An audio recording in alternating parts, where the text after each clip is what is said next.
You're listening to the Silver Lined Relaunch, and I'm your host, Hillary DeCesar, award-winning entrepreneur and transitional coach. Each week, I'll invite you to tune into inspirational stories, revealing how you too can turn ordinary experiences into the extraordinary. Feeling stuck? I'll share step-by-step strategies to fuel your ability to experience a life where silver linings are both abundant and possible. Welcome back to the Silver Lined Relaunch. And today, I just say, sit down, strap on that buckle because it is going to be a very, very wild ride. I have Dr. Melissa Bird, and we were just laughing about this on her profile of how she describes herself. She says when she's not doing all of the important things in life, she can be found reading trashy novels, drinking fine whiskey, and playing mom to her delicious humans. And let's not forget, if you guys could even check her out right now, which we are on video, so you can check us on YouTube. She is loving her husband up, James Thomas Kelly, a punk rock scientist. Okay. We could just, you know what? We can only talk about what I just said, but welcome, welcome, welcome, Melissa. So excited to have you here. Thank you, Hillary. I'm thrilled to be here. I And mean, it is. I, It I is think it's so great. funny reading that. Yeah. I think it's great that Jim has 3 first names. That's all I have to say. It really is cool.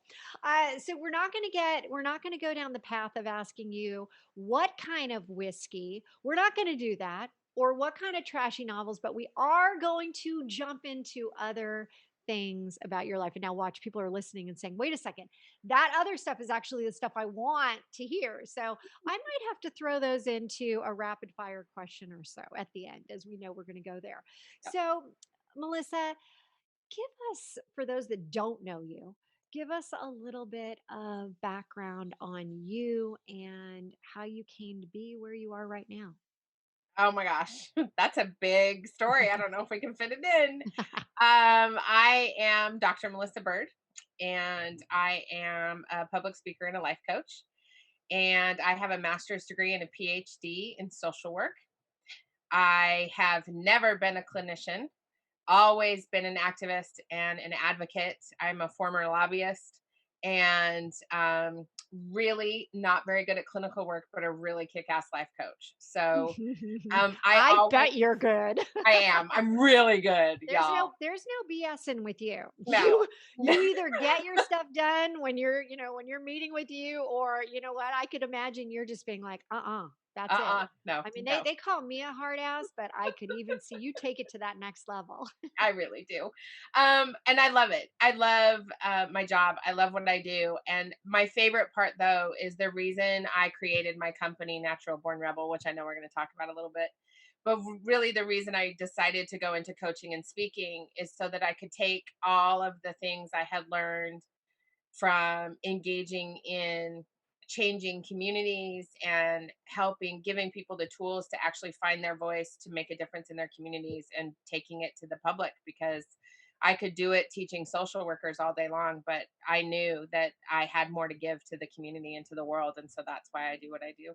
Mm, you know what? People right now, especially, are looking to try to figure out how can they create a legacy? How can they give back? How can they add to the community? And so that is, there are riches in those words. So can we talk a little bit about your specific, how this came to be and the path that you took to get here? Well, it's a windy road, as most roads are. So I had, in 2017, I was finishing my PhD. And of course, because I went to a very fancy program, they expected me to get a job as a professor on a tenure track and all those things. And I was basically like, oh, no, no, no, no. That is not what I'm going to do. Mhm. And I started my business as Bird Girl Industries. So I was going to coach and those sorts of things. And then I was in a car in a lift in San Bernardino because I'd been flown to San Bernardino to teach a class at UC San Bernardino. And I'm in the car and I get this random phone call from a friend of mine on the East Coast who said, I just left a real estate deal to tell you that you are supposed to start this company called Natural Born Rebel. And I already bought you the URL. And we need you to write a book called Natural Born Rebel. And these are the things that we need you to talk about. And by the way, we need you to create this program called Rebel School. And these are the things that we need you to talk about. And I'm in this lift, Hillary, going, really? Yeah. Like, Hold on. Let me get my pad of paper and let me start writing down. I should fortunately, be doing what? I should be right. doing what? Fortunately, I always have a journal with me, always. Like, this is like one of the things that has really helped me build my business.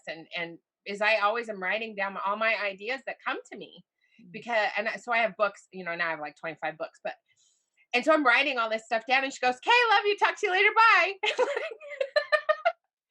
Okay, so you just said a whole bunch of stuff there. Yes. Not to mention the 25 plus books. I mean, we're not going there yet.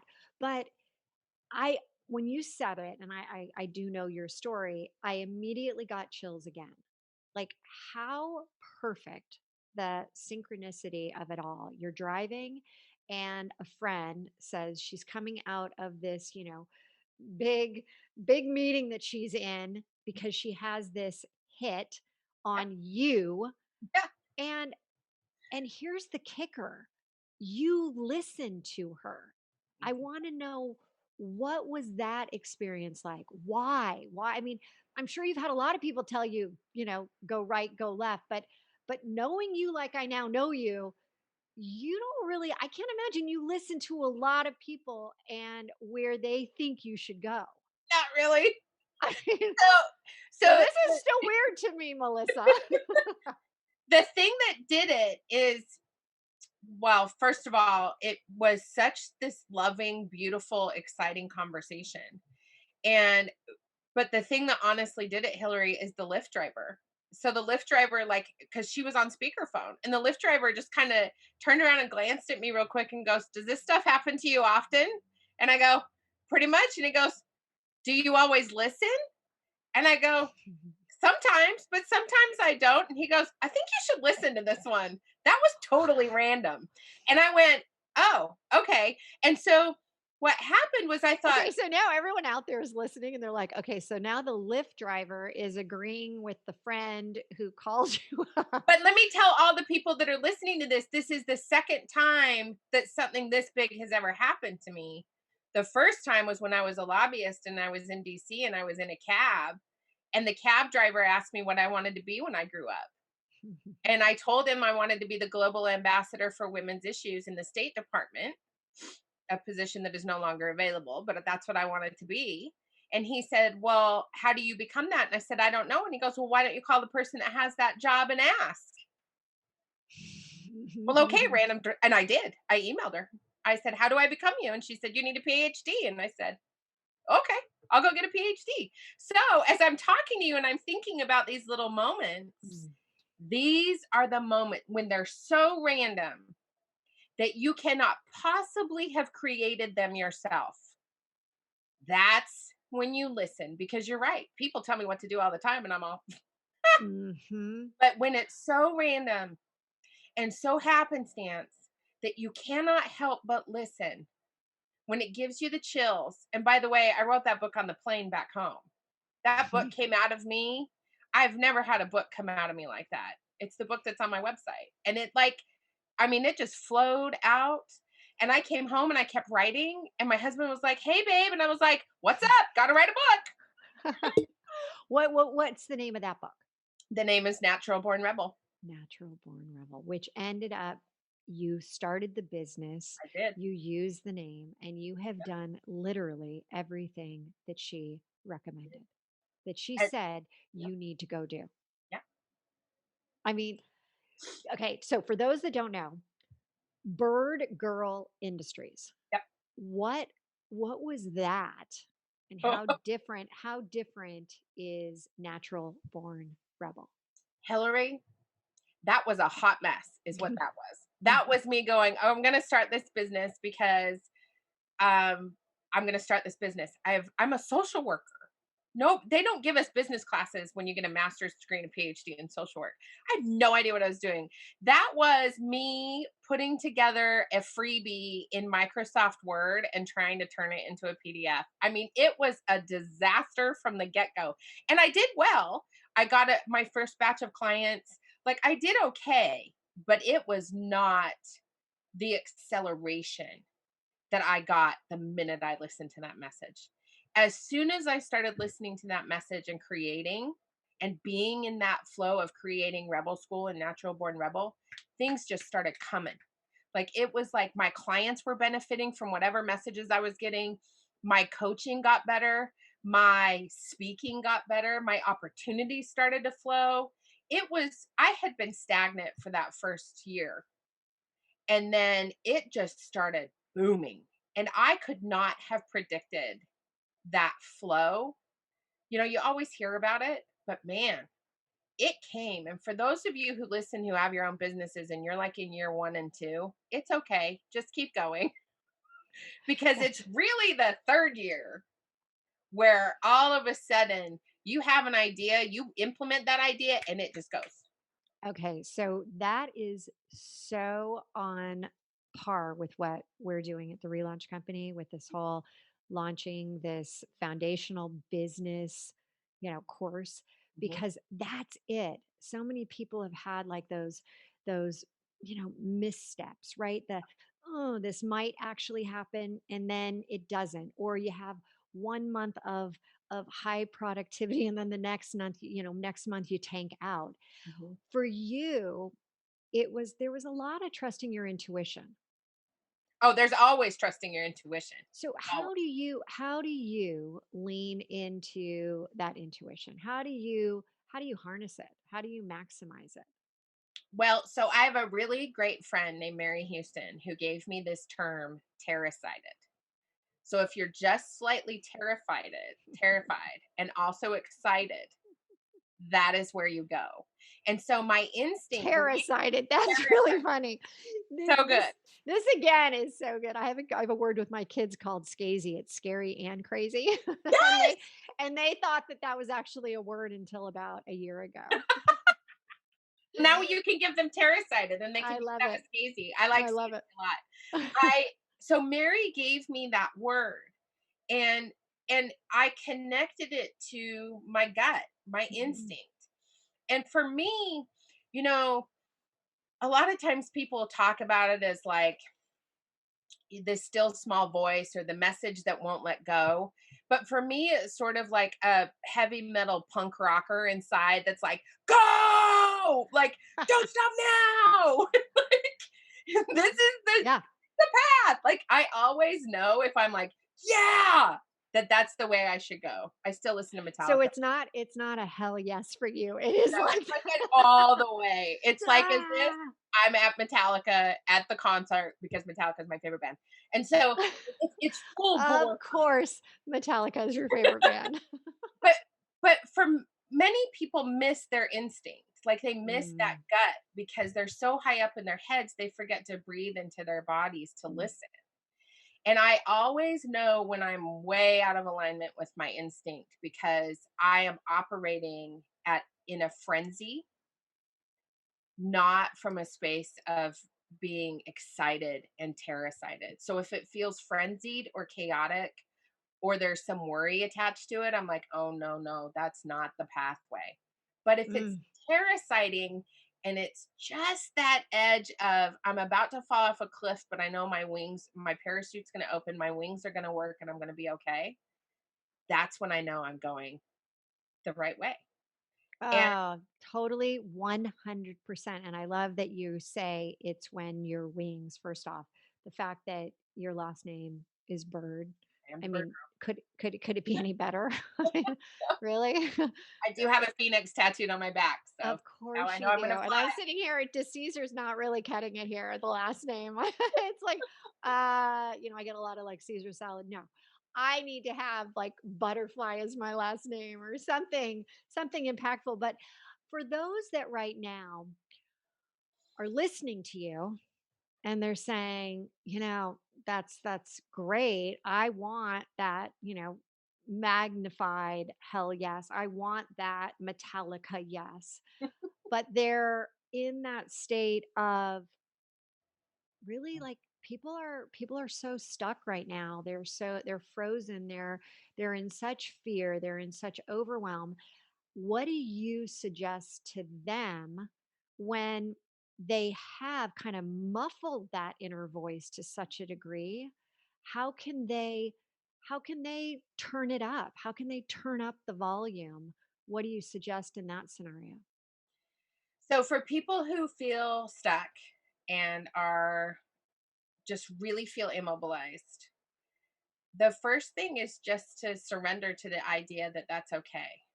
And I do not like being stuck, by the way. Like, there is nothing about not having forward momentum that Dr. Melissa Bird even could slightly Hmm. embrace.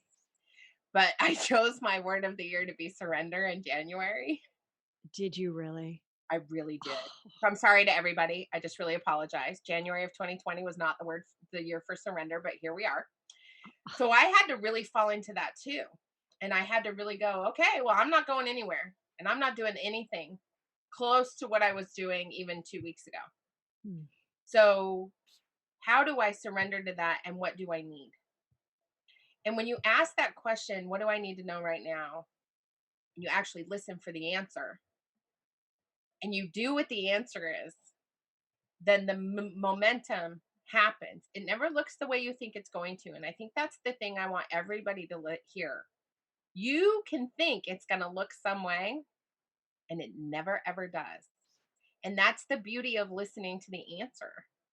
Is you just listen to answer, what do I need right now? And then you do whatever that answer is.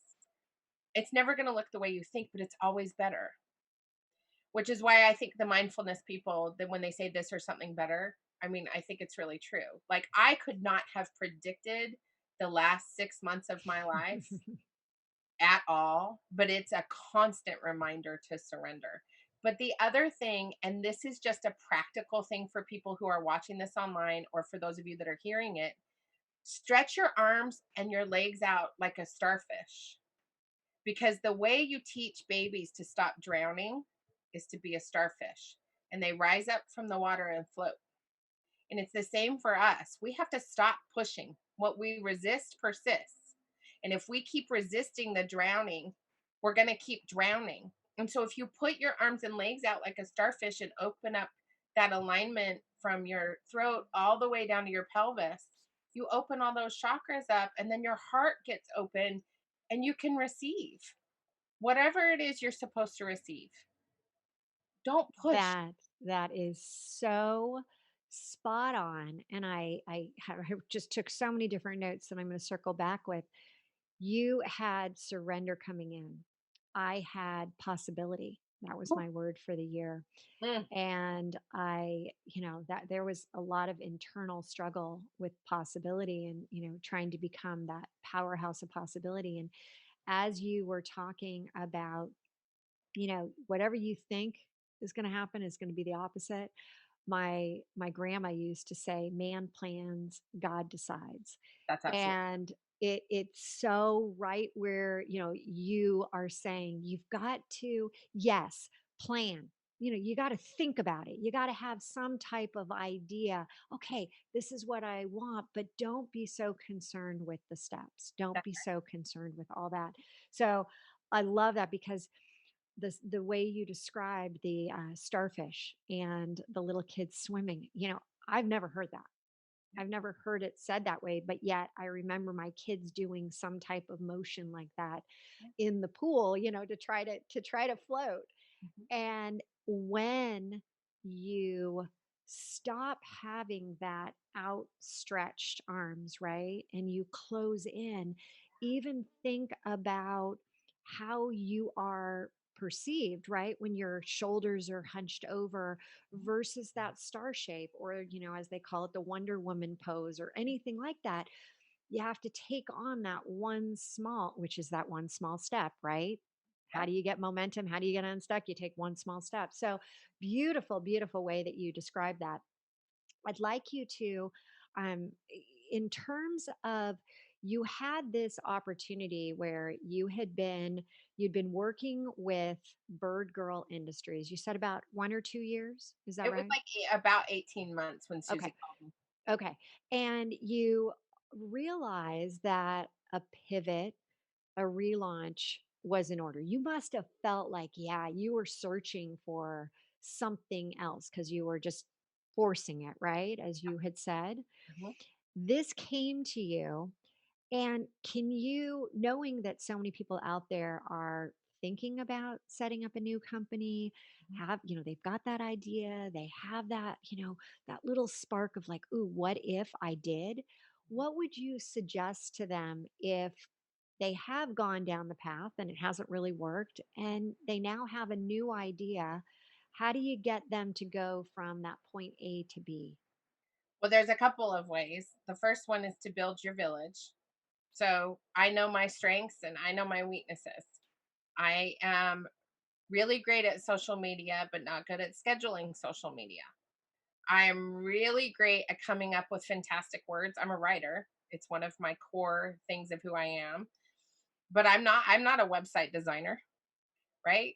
I am really good at connecting with people, but I'm really not very good at organizing my calendar or sending out follow-up emails.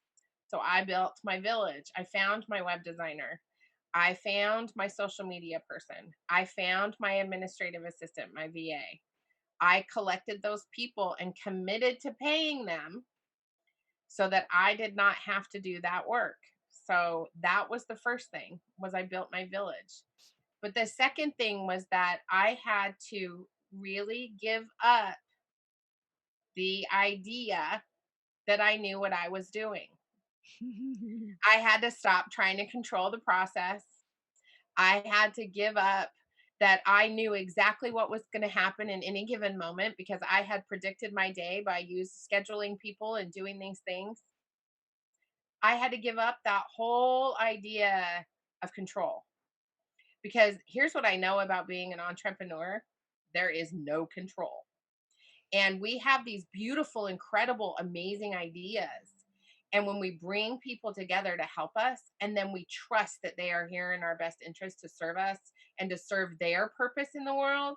And when we let go of the toxic people that are holding us down and we stop trying to control them too, everything starts to open up and flow. But if we keep trying to micromanage the process and we don't call in the people that we know are meant to serve us and that we are meant to serve, we can't do our work. And that's what I really, if you listen to me and my videos on YouTube and my Facebook lives, you'll hear me talk about your divine assignment a lot. So the third piece of that is letting go of the people that don't serve your divine assignment and calling in the people that do. Because when you let go of people that are holding you down, you open up the opportunity for them to go find the people they are meant to connect with. And then you also open up the opportunity to call in the people that are going to work in your best and highest good. And so if you build that village, you let go of control and you let go of the people that are not helping you rise to that level, then that transition becomes magic. It becomes the elevation. It becomes what you've been searching for the whole time. But So boy, when you howdy, it's said, hard to let go of that control. I mean, that is just that there's money in what you just said. If people would really just say to themselves, first, it's okay to not be good at everything. We all know that, there's so many of us that have imposter syndromes that we know we really can't do that, but we try to. But let's not. Let's not No, try to do it. no. Let's have somebody else stay in your zone of genius. Stay where you flow, as you said. This concept of, what do you really love to do? Yes. And then pay. And these days, my gosh, you've got Upwork, you can hire these people for minimal amounts of money to take over that part that you just don't like doing. And I heard a great story the other day where this guy was so, his thought process was, I don't have enough money, I keep spending money. So a task came in and he just said, I'm just going to do it myself. and he did know how to do it. It was, around video editing and everything. And it took him 8 hours to do something that somebody else would have taken 30 minutes. Yep.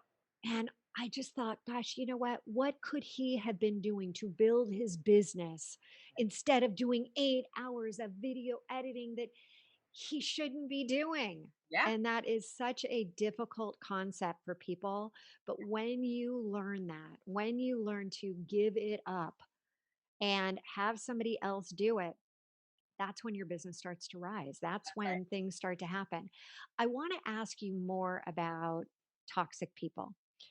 And there are, toxic people that you can control. And then there's your toxic people that are part of your family. How do you how do you manage those? Well, I think that is a really great question because I think for so many of us, we think we actually have to manage those, and we don't have to manage anything. But we what we do have to do is dig into our own fears about what would happen if we communicated with those people in an open and vulnerable way. And usually it's our fears are we're afraid of losing status, we're afraid of losing friends, or we're afraid of losing family. Mm. And so if we were willing to talk to our family and say, "Hey, I'm really afraid of failing right now. Can you support me and love me?"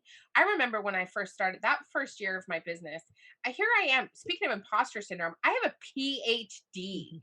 Like, I've written a book called a dissertation. I'm in the middle of writing another book that a publishing company came to me and asked me to write. Mm. And I'm sitting there on the stairs. I remember exactly where I was, Hillary. I'm at the bottom of the stairs. My husband's at the top of the stairs. And I'm like, "I'm so afraid I'm going to fail you. And we're going to be homeless. And we're going to live in a cardboard box. And everything's going to go to shit because I cannot even focus on what." I mean, I'm hysterical. And my husband looks at me and he goes, "I believe in you."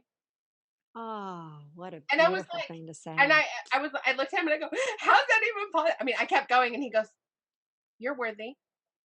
People will hire you. You'll finish your book. I believe in you." Oh, I think that 99% of the people out there are like, I want one of those.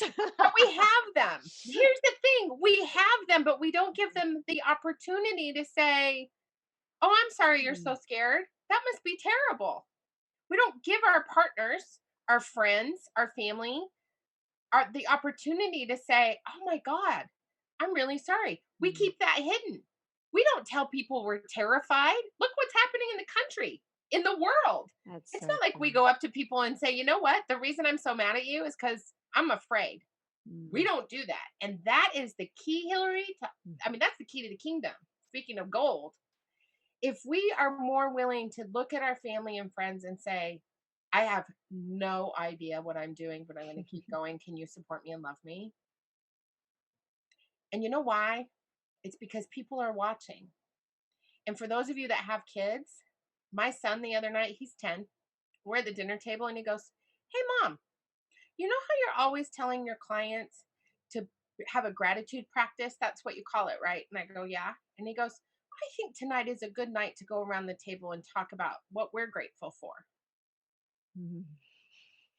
So, Mom, you've done well. I know, I was like, winning. Um, Also remember that your friends and family are watching and your potential clients are watching.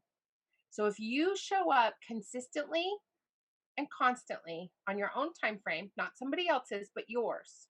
I don't care if it's once a day or once a month. If you show up and you're vulnerable and real and you talk about what lights you on fire constantly and consistently and you're vulnerable, people will be there to support you and you'll get the clients you're looking for.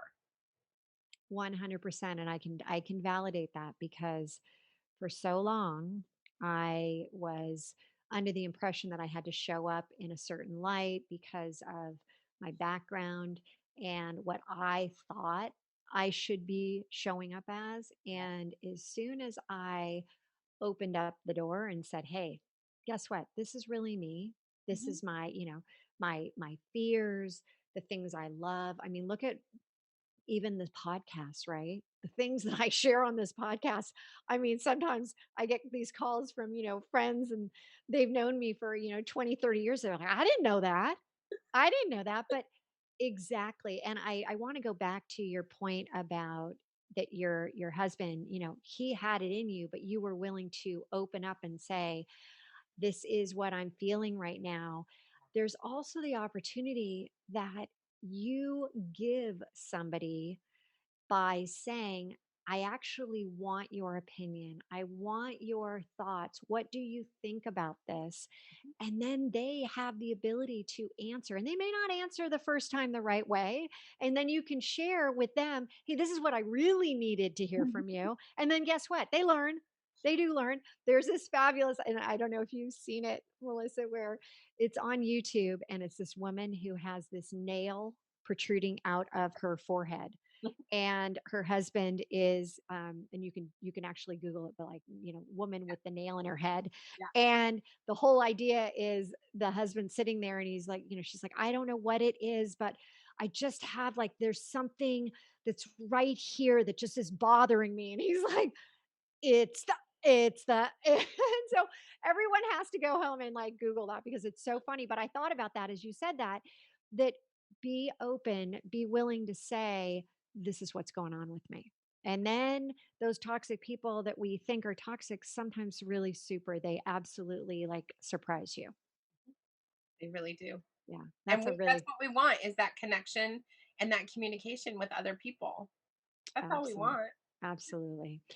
So let me ask you, back to this major relaunch that you had in your business. Mhm. And when I talk about the relaunch effect and I talk about the steps of the relaunch effect, which one, in terms of release or reset, redesign, realign, rebrand, retain, restart, which is the one that seems to be the most relevant to what you went through? I think it's gotta be redesign, and And, that's been and constant, by the way. So, it's funny because I I designed Rebel School. I created Rebel School, right? And I Mhm. designed this program, and the way I did it was I designed it as a 3-month program where we met every other week. So we had 6 modules, and then we do one-on-one coaching in between. And that didn't work. And my clients weren't getting enough. Mm. So the next time I did group coaching, it's not really coaching though. So this is the thing, it's not a group coaching program. It started out as such, but it's really a container of teaching, Mm. where we're teaching each other, and I'm teaching and we're teaching each other. It's really it's the most amazing. It's so good. But the next go around I was like, okay, we're going to meet every week, and I still had 6 modules, and then I thought, well dang, I've got this whole other program sitting over here called the Graceful Revolution, that's actually the next 6 weeks of action, right? So what I didn't want is for people to go away from Rebel School without having taken tangible action in that container, so we could process that, right? And so what I did is I took the Graceful Revolution process and the Rebel School process and put them together, and whoo, is that a baby? Woo! Oh, now that I could see how would be, because not only are you giving them the first part, but that second part of now actionable items, go get it done, becomes so important for success. Yeah, so the first Mm, 6 weeks are all about disruption and dismantling and discovering what's going on inside of us, and then mm, completely taking what we've learned in those first 6 weeks and just, and it's a redesign. It's taking all mhm, that stuff and moving it into action in really tangible steps.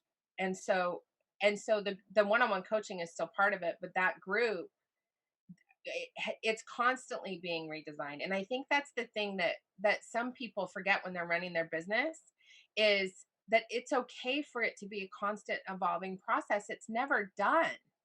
And we have to listen to the feedback of our clients, especially when we're coaching or we're speaking. When they give us the nuggets we need to make it even better the next go around. We call them testimonials, but those little nuggets that we hear throughout processes that we're offering to our clients, those are the things that's, the next hit, intuitive hit.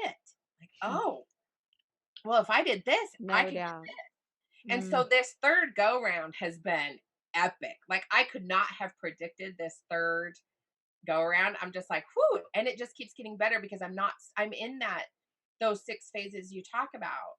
Like I'm constantly looking at how does this shift and change because our lives are fluid. We are not just one thing, we are many things. And how can we keep that fluidity going throughout our business? Not so we're relevant or we make more money, but so we can be of service and do the work we are put here to do. absolutely. And that's why I think you can't go off of somebody else's, oh, this is how it worked for me and try to replicate that for yourself because you're not that person. Mm-mm. You And can I take that information though. I mean, it's great to learn, but and you've then got and then your own. Yeah. create your own based on it. That's where you put your own stamp on there. I love that.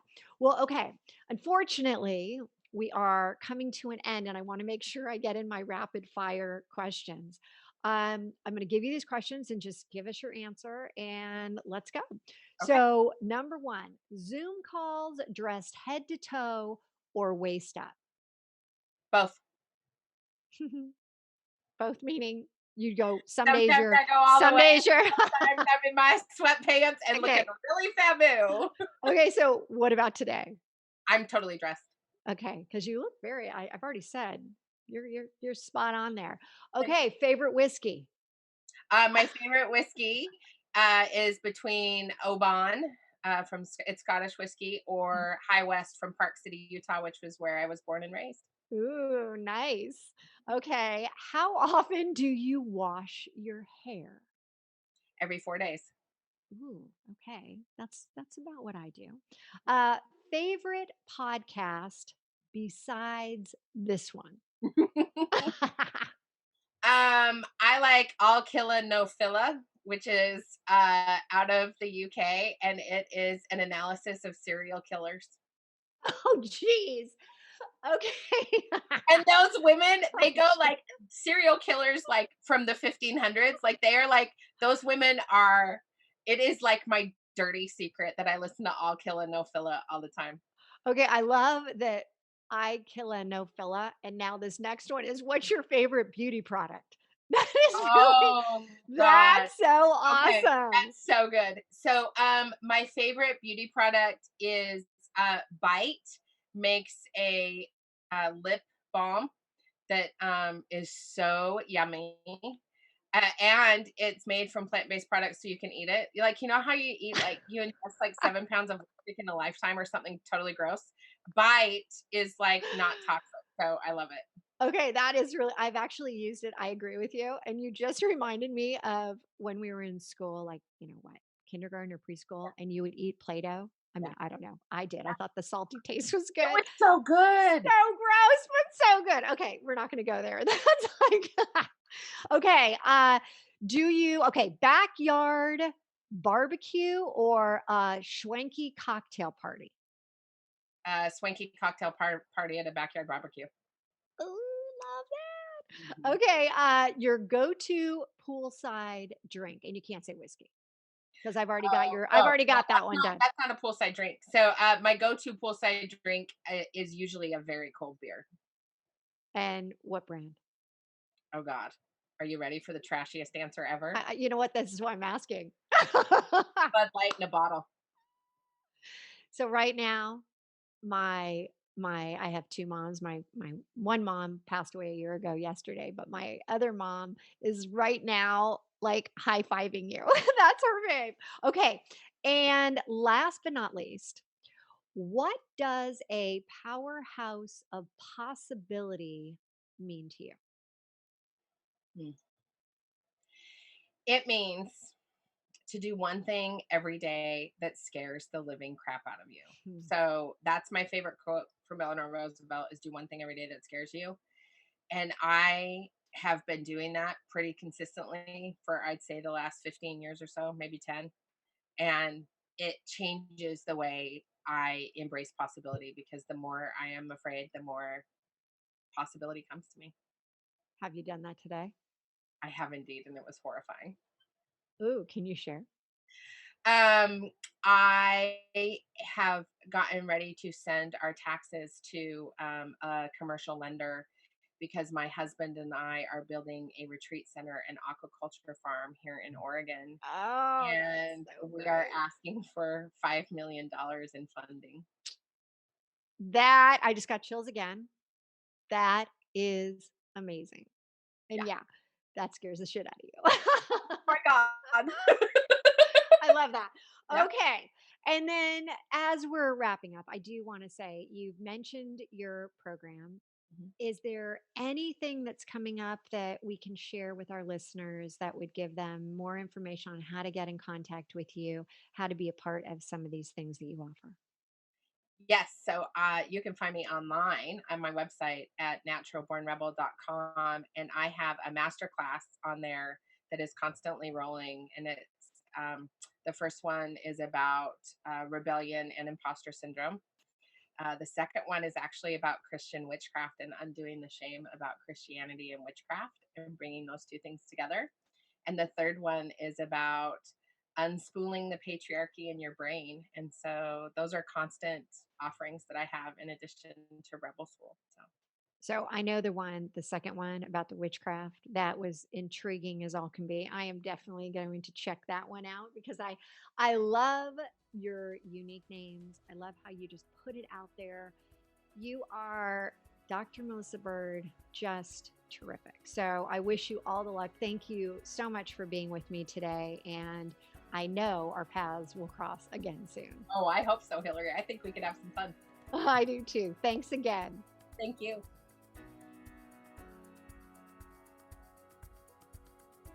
Thank you so much for tuning in today. If you felt a connection to this episode of the Silver Lined Relaunch, please head over to iTunes now. It would mean so much to me if you would leave a good review and help others find silver linings as well. And don't forget, you can have immediate access to all of the bonuses and notes from the show today in our treasure chest, which you have access to for free by texting 55444 and typing in treasure chest. Or you could go to our private Facebook group, The Relaunch Effect, Living a Life You Love. Together we've hit the reset button for you, turning your transitions into a transformation. Until next time, don't forget, there's always a silver lining.